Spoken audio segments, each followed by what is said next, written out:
we're going to flip over to the 10-year yield. Now, the 10-year yield, again, if it goes up, markets generally sell off. Now, by the way, overnight markets were in free fall. We saw the S&P down 30 handles, the futures down 30 handles. It looked like a nasty day. Now, after that number, after those economic numbers, let's go to the intraday and see what happened. And this is fascinating, folks, and I'm going to explain this. So basically, if we look at when that GDP number came out, it came out right here, right in this vicinity. What we've seen is yields coming down pretty sharply. Now, again, you might be scratching your head saying, why? Why, when we have generally strong economic data, are yields starting to come down? And I think it's this, folks.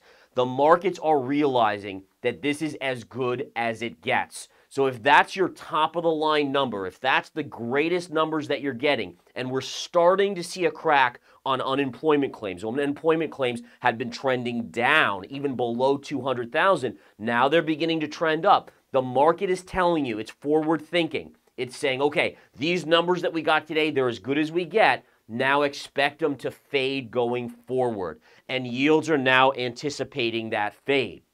Okay, so let's think about this.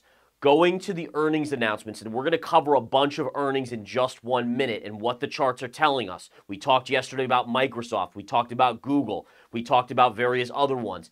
But basically, if you're tuning in, I would say about 7 to 8 companies out of 10, out of every 10 reporting, are reporting that the consumer is starting to pull back. They are saying, these CEOs are saying that things are beginning to deteriorate. And I want to show you guys some charts on that as well. But that, again, to me, is signaling recession is coming. Fourth quarter into 2024, expect that recession. And I think yields coming down a little bit is the beginning of that. Now, if we just talk purely about levels, we knew going into this number that we were at the key level on the 10-year. The 10-year hit 5% and pierced. Here's your classic retrace. We're making a lower high. This 5% level remains as resistance until proven otherwise. And that's the way you have to remember to be as a trader. You can't say, oh, well, I think it's going to go higher. Oh, well, you know, the Fed is saying higher for longer, so my gut is telling. Your gut doesn't matter. What your brain is saying doesn't matter. What your heart wants doesn't matter.